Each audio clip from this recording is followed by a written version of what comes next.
Alors, c'est le début de l'année et c'est le temps de l'année pour les résolutions du Nouvel An. Est-ce qu'il y a des gens ici qui ont des résolutions du Nouvel An? Est-ce qu'il y en a qui en ont fait? Vous ne les osez pas?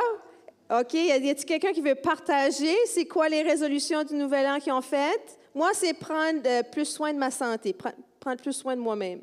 Parce que je me suis comme négligée ces derniers temps. Claude? Plus de prière. OK. Prière, jeûne et lecture. Ça, c'est des bonnes résolutions. Super. Est-ce qu'il y a d'autres gens? Bien, moi, dernièrement, j'ai entendu, il y a un prédicateur qui a dit, au lieu là, de parler de résolution, puis là, genre comme que tu te mets un objectif, puis là, à l'intérieur de 2 semaines, tu es allé au McDo t'empiffrer de toute façon, puis là, ça n'a pas marché ton affaire. Il dit, pourquoi on ne parle pas de reset? Alors, de boutons, genre, pour redémarrer. OK? Alors, j'ai comme aimé l'idée. Puis moi, je pense comme à mon temps des fêtes, je ne sais pas si ça vous a fait ça. Moi, je suis allée visiter ma belle famille, puis ma belle-mère fait du bon fudge.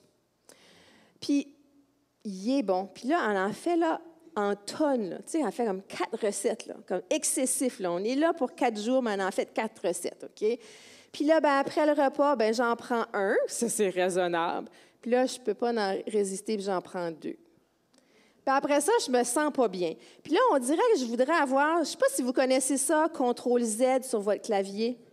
CTRL-Z, c'est pour faire une marche arrière pour défaire une erreur. Genre, mettons que tu as comme inséré la mauvaise image, CTRL-Z, tu fais marche arrière. Ce serait le fun d'avoir un CTRL-Z dans notre vie. Moi, ça m'a déjà fait ça dans la vraie vie. Dire, CTRL-Z, zut, je ne suis pas sur l'ordinateur, je ne peux pas faire ça. Vraiment, je pense que je suis trop sur l'ordinateur.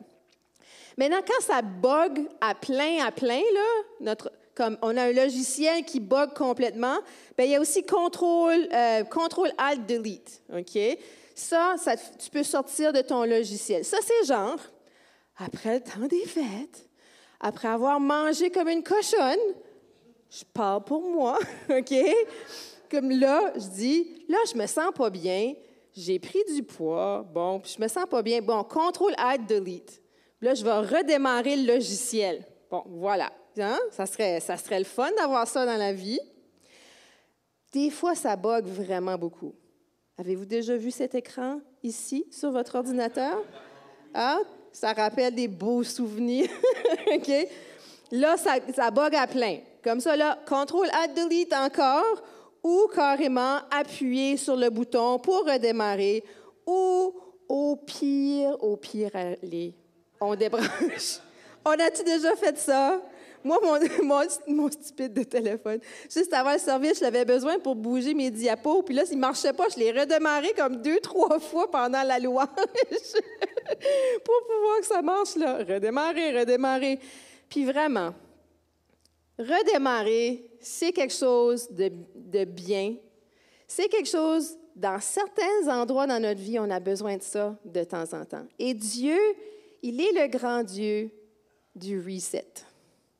Il est le grand Dieu qui peut prendre des sphères de notre vie, puis peser sur le bouton, appuyer sur le bouton reset pour redémarrer. Alors, ce matin, je vais vous parler de 2 hommes dans la Bible qui ont eu des resets. Je vais vous parler de Bartimée et je vais vous parler de Zachée. Alors, ceux qui ont déjà ont passé à travers de l'éducation chrétienne ou qui ont enseigné à l'éducation chrétienne, Zachée, là, on la connaît bien, hein? Alors, juste pour faire un petit retour sur ces histoires-là, ces 2 histoires-là, dans Luc. Puis là, elles se trouvent à la fin, elle de Bartimée, c'est écrit l'histoire de Jésus guérit un aveugle à Jéricho. Dans un autre évangile, on va le nommer Bartimée. Maintenant, ça se passe à la fin de Luc 18. Au début de Luc 19, on a l'histoire de Zachée. Alors, dans le fond, elles sont collées. Je vous rappelle que les divisions de chapitres, là, c'était pas là au début quand il écrivait la Bible, OK? C'est nous qui avons ajouté ça pour pouvoir mieux se référer à travers la Bible. Mais c'est des histoires qui sont supposées d'être lues back à back. Sont supposées d'être lues ensemble, dans le fond. Alors, je vous lis celle de Jésus guérit un aveugle à Jéricho. Alors, au verset 35, Luc 18. Jésus approchait de Jéricho. Or, un aveugle était assis au bord du chemin et mendiait. Et il entendit la foule qui avançait et demanda que c'était. On lui apprit que Jésus de Nazareth passait par là. Ça, c'est un big deal. Il y avait quand même beaucoup de gens qui étaient contents de ça. Alors, il s'écria, « Jésus, fils de David, prends pitié de moi. » Ceux qui marchaient en avant de lui faisaient des reproches pour le faire taire, mais il criait d'encore plus fort, « Fils de David, prends pitié de moi. » Jésus s'arrêta et ordonna qu'on le lui amène. Quand l'aveugle fut près de lui, Jésus lui demandait, « Que veux-tu que je fasse pour toi? » Et il répondit, « Seigneur, fais que je voie à nouveau. » Et Jésus lui dit, « Eh bien, vois à nouveau. » C'est simple, hein? Et Jésus lui dit, « Eh bien, vois à nouveau, ta foi t'a sauvé. » Aussitôt, il retrouva la vue et il suivait Jésus en louant Dieu. Toute la foule vit cela et se mit à louer Dieu. Alors ici, tu as l'histoire d'un aveugle, puis on comprend le contexte autour d'une vie d'une personne qui est aveugle. Une personne qui est aveugle ne peut pas travailler, ne peut pas subvenir à ses besoins. C'est vraiment un big deal de ne pas pouvoir voir. Il y a des ressources de nos jours, mais même de nos jours, ça serait vraiment pas quelque chose de facile à vivre. Alors, il voit Jésus, il entend dire qu'il est pas loin, puis il commence à crier pour pouvoir parler à Jésus. Alors, tout de suite, après ce passage-là, on a l'histoire de Zachée au chapitre 19, verset 1. Jésus entra dans Jéricho et traversa la ville et il y avait là un homme appelé Zachée. C'était le chef des collecteurs d'impôts et il était riche.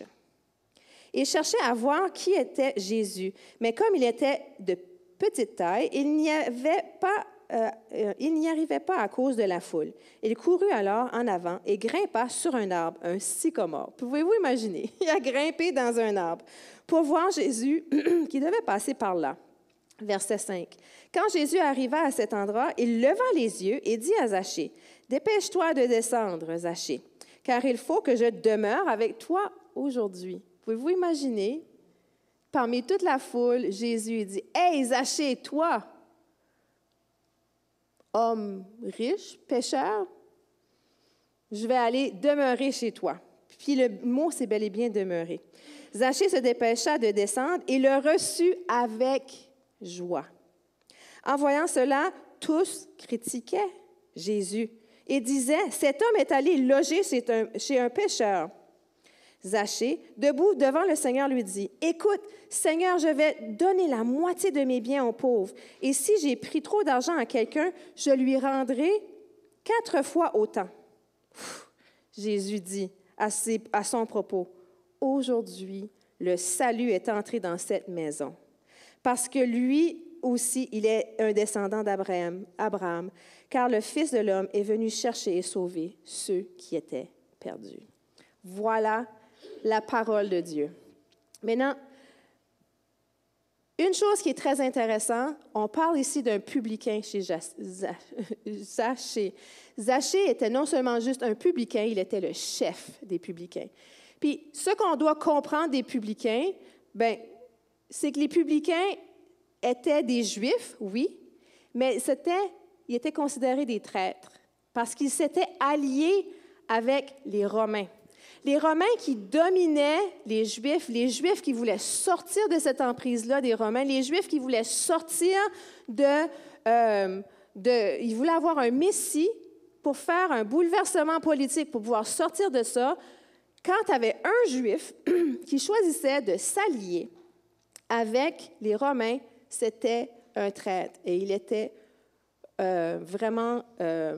les gens ne voulaient rien savoir de lui. Il était rejeté de la communauté. Ce qui est intéressant, Puis là, je vous dis, là, on va rester dans Luc 18 et dans les alentours. Vous savez, pour interpréter un verset, quand l'évangéliste Luc a écrit ces passages-là, il a écrit avec une idée en tête. Puis pour comprendre ces versets-là, il faut aller voir dans le contexte. Hein? Est-ce qu'on vous a déjà dit ça, d'aller voir dans le contexte?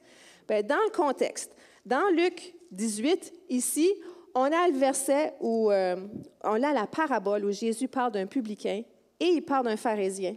Puis il dit, le pharisien, lui, et le publicain, il était allé au temple. Puis arrivé au temple, le pharisien était comme, moi, je suis merveilleux. Je jeûne 2 fois par semaine. Merveilleux que de moi. OK? Et le publicain, lui, qui était considéré comme un traître, en fait, qui était considéré comme une personne de mauvaise vie, lui, il était là, puis il disait tout simplement, « Aie pitié de moi, Dieu. » Puis Jésus a dit que c'est le publicain qui est parti justifier ce jour-là. Dans Luc, les publicains sont souvent vus d'un bon œil. En fait, l'apôtre Matthieu était un ancien publicain. Alors, il faut savoir que Dieu est pour les publicains. Bon, alors ça nous donne une clé d'interprétation. Jésus, il ne regarde pas si tu jeûnes et tu sacrifies toutes sortes de choses. C'est merveilleux, ces choses-là quand même. Dieu nous demande de vivre une telle vie, mais il regarde le cœur. Il regarde l'humilité.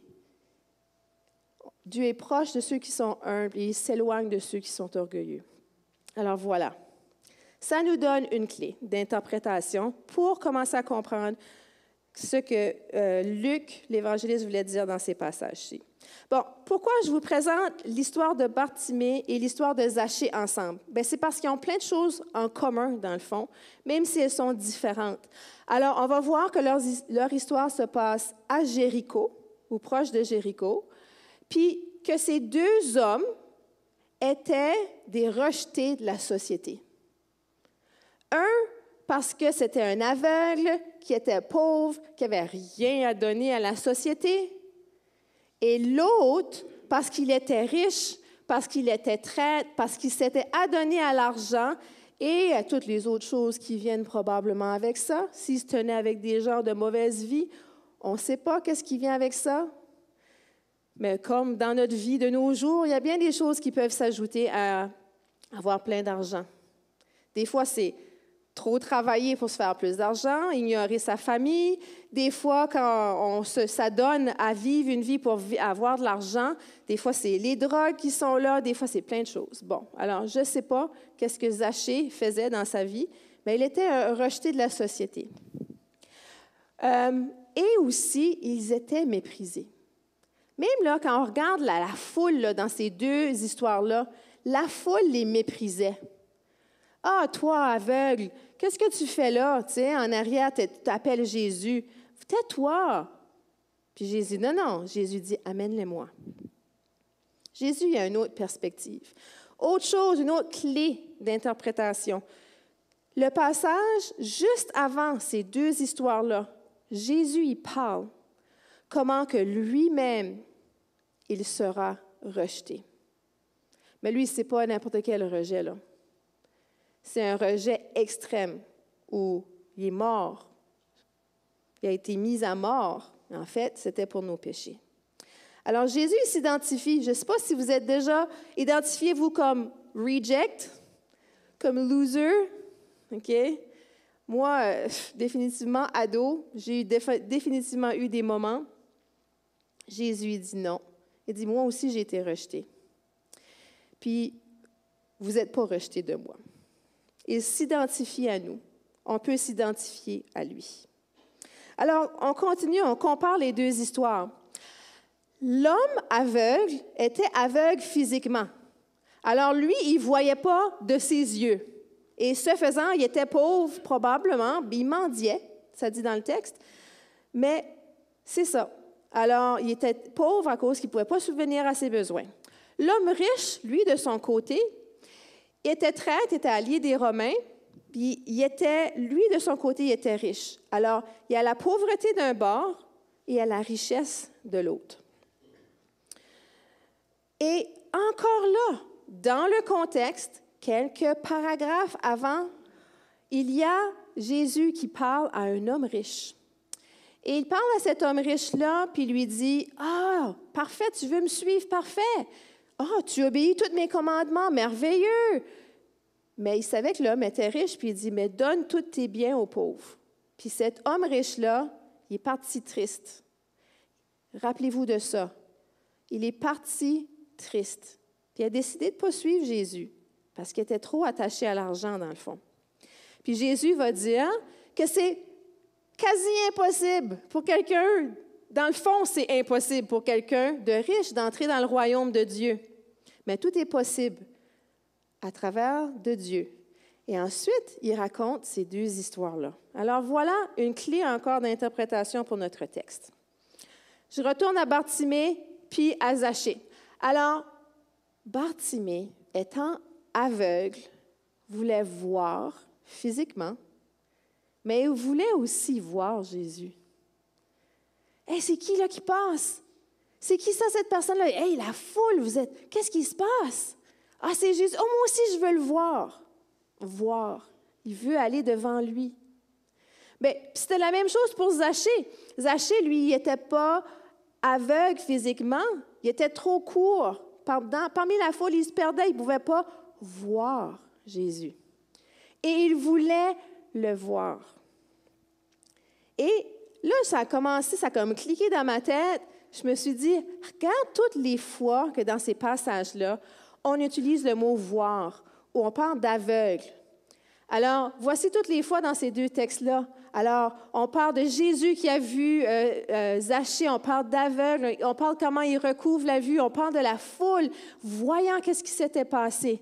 Et ici, on parle d'une vue physique, mais on parle aussi d'une vue de la perception aussi, de quelque chose qu'on voit un petit peu, qu'on perçoit. Alors, on parle de ça. Alors, ça aussi, c'est une clé d'interprétation. Alors là, ce matin, je vous montre un petit peu des trucs pour creuser un texte. Quand vous lisez un texte, vous regardez le contexte et vous regardez les mots qui sont mentionnés souvent. Il y a des pop-up de mots, ça veut dire que c'est très important. Puis si vous aimez le grec comme moi, je ne suis pas experte, j'ai juste pris un cours de grec, mais je vais voir dans mes outils de grec, puis je vais voir, ah oui, c'est bel et bien le mot pour voir qu'il utilise. C'est donc cool. OK? Alors, vous pouvez aller porter attention à ces choses-là aussi. Mais voir, c'est quelque chose d'important qui lie les deux histoires aussi. D'autres choses que j'ai remarquées dans le texte, c'est que Bartimée, il se met à crier. Jésus de Nazareth, tu sais, viens, sauve-moi, viens me guérir. Puis il commence à crier. Moi, je ne suis pas le genre que, même s'il y aurait une star qui arriverait quelque part, là, je ne suis pas le genre qui commence à crier le nom de la star. Là. Taylor Swift, regarde-moi! Non, je ne sais pas pourquoi j'ai dit Taylor Swift, j'étais pour la top. Bon. OK? Je ne suis pas même ce genre-là. Il faut beaucoup d'audace. Il faut vraiment vouloir voir et se faire voir par la personne pour commencer à hurler comme ça. Puis là, la foule, tais-toi, dérange-le pas, t'es juste un aveugle, dérange-le pas, voyons donc. Puis Jésus, non. Il n'y a pas le même mindset que la foule du tout. Jésus veut voir cette personne-là. Il veut lui parler, puis il veut intervenir dans sa vie. Zachée, lui, l'audace, c'est qu'il a monté dans le sycomore. Il a monté dans un arbre. Ça, je peux vous le garantir. Je ne ferais jamais ça pour Taylor Swift. Jamais de la vie que je monterais dans un arbre pour me faire voir comme ça. Encore là, il faut vraiment vouloir voir la personne et vouloir que la personne nous remarque pour faire des gestes comme ça. Mais c'est beau. Puis, alors, la foule, encore une fois, la méprisait pour cette attitude-là. Puis moi, la question que je vais vous poser ce matin, c'est quand vous voulez voir Jésus, Comme, mettons, on commence le nouvel an, puis comme Claude, ben, j'imagine que tu veux prier, que tu veux jeûner parce que tu veux plus voir Jésus, parce que tu veux plus voir Dieu agir dans ta vie. Comment on le fait? Est-ce qu'on s'approche de Jésus juste comme, non, tu me changerais-tu un petit peu, juste, j'ai des petites choses j'ai des petites choses qui ne vont pas avec moi, là. Merci beaucoup, bye. Ou est-ce qu'on s'approche de Jésus avec audace et avec un tel zèle? Puis moi, laissez-moi vous dire, je lisais ça cette semaine, puis ça m'a percuté. Parce que je m'aperçois qu'il y a des moments dans ma vie, et tout de suite, c'en est un moment, où je cherche pas Dieu avec tout le zèle que je devrais chercher. Alors, c'est vraiment ce qui se passe, c'est qu'on ne devrait pas le chercher à moitié. Si on veut vraiment qu'il agisse dans notre vie et qu'il fasse des incroyables miracles, il faut le chercher pleinement, comme ces hommes. Puis on a vu dans leurs histoires, ils ont vu Jésus, mais ils ont été transformés par Jésus incroyablement aussi. Alors, on s'entend que quand on approche les gens, on approche Jésus pleinement comme ça, que c'est pas pour un petit pain. C'est pas un petit... On va rencontrer le Dieu de l'univers, puis il va transformer des choses incroyables. On parlait de reset. Bien, c'est comme ça qu'on va chercher le reset. Alors voilà. Encore, si on regarde le passage dans Luc 18, verset 17, c'est un autre petit paragraphe, juste avant ces histoires-là, où les enfants veulent venir voir Jésus, puis les autres, la foule et les disciples, ils disent « Ah, tannez pas Jésus avec les enfants. » T'sais. Mais Jésus dit « Non, laissez-les venir à moi. » Puis après ça, à la fin de ça, il dit « Pour ceux... » Comment il dit ça? « Je vous dis en vérité, quiconque ne recevra pas le royaume de Dieu comme un enfant n'y entrera pas. » Quand on poursuit Jésus pour être transformé et changé, on ne le fait pas à moitié. On le fait pleinement comme un enfant. Des fois, ça va être des fois, ça va être monter un arbre. Des fois, ça va être crier Jésus. Des fois, ça va être, il faut que ça soit pleinement. Dans notre vie, mettons, de tous les jours, ça ne peut pas être juste des prières avant les repas, puis une petite prière de 30 secondes avant de se coucher. Chercher la face de Dieu et son influence dans notre vie, c'est quelque chose de grand. C'est quelque chose dans lequel on doit se lancer corps et âme, peu importe à quoi ça peut ressembler. Je retourne à Bartimée et Zachée. Jésus dit à Bartimée, « Ta foi t'a sauvé. » Bon, une minute, là, j'ai demandé pour la vue. Mais surtout dans Luc, ce qu'il faut qu'on sache à propos de notre Jésus, c'est qu'il est là pour sauver des âmes, mais il est là aussi pour guérir des corps.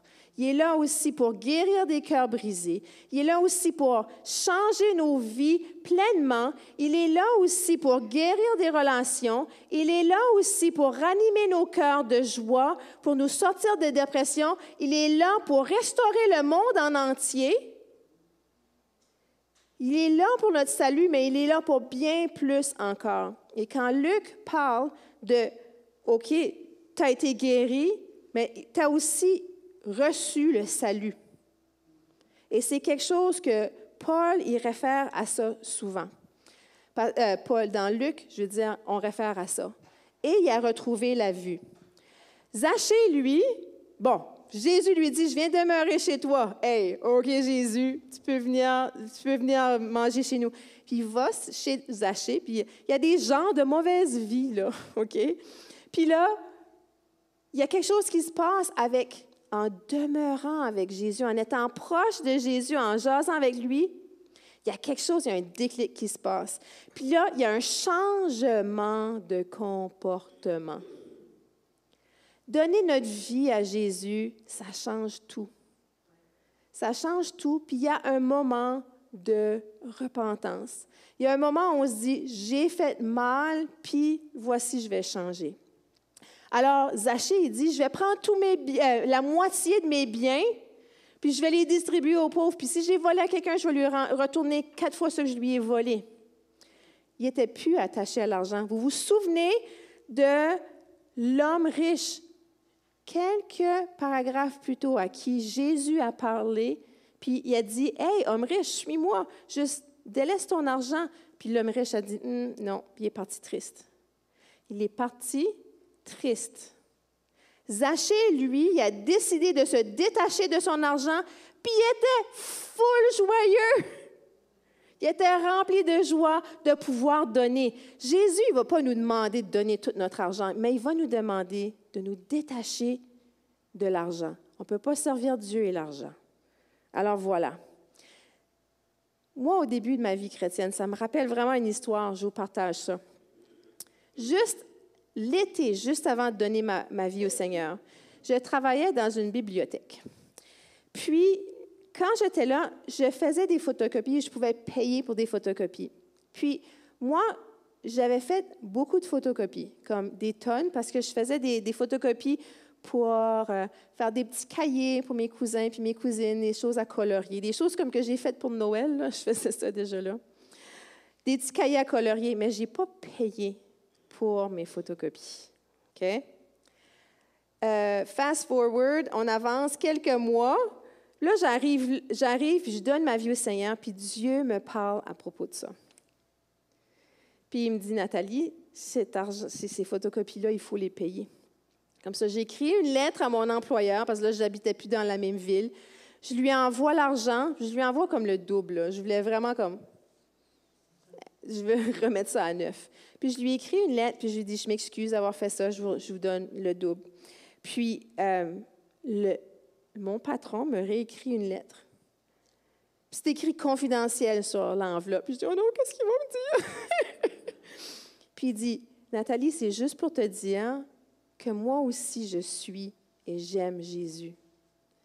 Puis que je te pardonne, je ne vais pas le dire à personne d'autre, je te pardonne, c'est restitué. Puis, c'est ça, j'ai su que mon ancien patron, lui aussi aime Jésus. Et c'est juste pour dire comment c'est important, puis qu'il y a un moment, lorsqu'on donne notre vie au Seigneur, qu'il y a un moment de repentance qui nous change. Et encore là, le mot repentance, c'est le mot dans le grec, c'est le mot métanoïa. Et le mot repentance veut dire changer de regard. Ça veut dire tourner de bord, faire les choses autrement, mais aussi changer de regard. Puis je dois vous dire que quand j'ai donné ma vie au Seigneur, et vous savez, vous aussi, vous qui avez donné votre vie au Seigneur, notre vision change. C'est comme, encore là, j'étais au travail quelques mois après avoir donné ma vie au Seigneur, puis j'avais un veston par-dessus un chandail, puis là, j'enlève mon veston. Puis je portais un chandail comme vraiment trop sexy, mais je ne savais pas qu'il était trop sexy avant. Mais là, après que j'ai donné ma vie au Seigneur, j'enlève mon veston, puis je me baisse, là, regarde, je suis comme, ah! Je porte ça. Mais avant, ça ne me faisait rien, là. Mais à ce moment-là, Dieu avait changé mon regard, puis il va changer nos regards pour qu'on puisse voir des choses qui ne s'alignent pas dans nos vies. Un exemple, encore, dernièrement, j'écoutais des films que je n'aurais pas dû écouter. Là, j'écoute un film, c'est un petit peu plus osé, je vais laisser ça faire. Et là, j'en écoute un peu pire, un peu encore pire. Puis là, j'arrive, puis là, Dieu me dit, non, Nathalie, là, c'est fini ces films-là, là, c'est assez. Dieu a changé mon regard. Je ne l'ai pas écouté les premières fois. À un moment donné, il m'a parlé, j'ai changé. Je me suis repentie et j'ai changé. Ça fait partie de la vie avec le Seigneur. Alors, les réactions de ces deux hommes-là, Bartimée, lui, il a commencé à le suivre en louant Dieu. Moi, je peux juste imaginer Jésus avec toute la gang de personnes qui a guéri, là, qui suivaient. Là. C'est pour ça qu'il y avait plein de gens qui le suivaient. « Hey, lui m'a sauvé, lui m'a redonné la vue, hey, lui m'a guéri, regarde, je boite plus, regarde. » Puis là, tu as tous ces témoignages ambulants-là. C'est ça qu'on devrait être, nous aussi. Dieu nous a sauvés, nous a transformés. On devrait être des témoignages ambulants et le suivre. Zachée, lui, il a répondu avec une grande joie. Il a donné, il s'est repenti et il a donné, a eu une grande générosité avec joie. Vous vous souvenez de l'homme riche qui est mentionné quelques paragraphes avant? Il est parti triste. Pauvre, il ne voulait pas se départir de son argent. Mais Zachée, lui, il a répondu avec grande joie. Alors, qu'est-ce que je ressors de ce texte-là? Dieu peut peser le bouton « reset » dans nos vies, peu importe la sphère. C'est le grand resetter, OK? Il est capable de transformer nos vies. Dieu aussi, et quelque chose que je n'avais pas mentionné, il peut changer nos vies, peu importe qui on est. Peu importe si on est des rejetés de la vie, peu importe si on n'a pas fait des gros péchés dans notre vie, il peut nous transformer, peu importe qui on est et ce qu'on a fait. Dieu peut aussi peser le bouton reset sur notre santé. Il peut redonner la vie à un aveugle, il peut aussi nous ramener notre santé. Il peut peser le bouton reset sur nos erreurs. Ou si on prend un mauvais chemin, aussi comme Zachée qui avait pris le chemin de devenir un traître, dans le fond, il peut nous ramener sur le bon chemin. Il peut nous ramener un reset sur notre vie spirituelle, nous donner le salut, et il peut nous donner un nouveau regard. Et ça, mes amis, c'est quelque chose qu'on a besoin, qu'on a au début lorsqu'on donne notre vie au Seigneur, mais aussi tout au long de notre vie, on doit demander à Dieu d'ouvrir nos yeux pour nous donner son regard.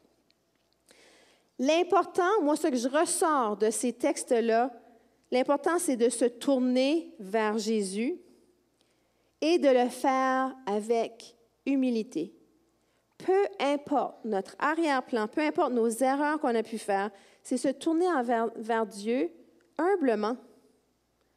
Dire, j'ai fait des erreurs, Dieu, je me tourne vers toi. Je suis dépendante sur toi pour tout dans ma vie, dans le fond. L'important, c'est de suivre Dieu et d'être prêt à tout abandonner. Il ne va pas nécessairement nous dire de tout donner notre argent. Peut-être qu'il vous a demandé ça. Mais c'est rien comparé à ce qu'on a en Dieu. Et il nous demande de répondre avec joie. Même les dîmes et les offrandes, il nous demande de donner avec joie. Alors, les choses qu'on fait pour Dieu, comment on répond? On lui répond, on le fait avec joie. Et l'important aussi, lorsque Jésus dit à Zachée, je vais faire ma demeure chez toi, ça aussi c'est important, c'est laisser Jésus demeurer avec nous. Et cette année, notre thème de l'année va tourner autour de cette idée-là qu'on est une maison qui doit accueillir Dieu. Individuellement, on est une maison. Collectivement, en tant qu'Église, on doit accueillir Dieu. On est une maison qui accueille Dieu. On est aussi des familles, des couples qui doivent accueillir Dieu dans notre maisonnée. Alors, ça, je vais vous en parler un peu plus tard par rapport à ça. Et aussi, la semaine prochaine, juste pour vous donner un petit avant-goût, la semaine prochaine, Éric Gosselin va venir, et Marie-France, en fait, aussi, vont venir nous parler du jeûne. Alors, je parle de reset, et eux, ils vont parler du jeûne comme un outil que Dieu utilise pour faire un reset dans nos vies. Alors, on va entendre une prédication sur ce sujet-là. Et ensuite, je vais vous appeler à une semaine de jeûne et prière. Et on va s'en parler la semaine prochaine. Et on va essayer de ne pas être comme le pharisien qui dit « Moi, je suis merveilleux, puis je jeûne 2 fois par semaine pour avoir cette attitude-là. Hein? » Alors, c'est vraiment intéressant que ça sortait même dans mon texte.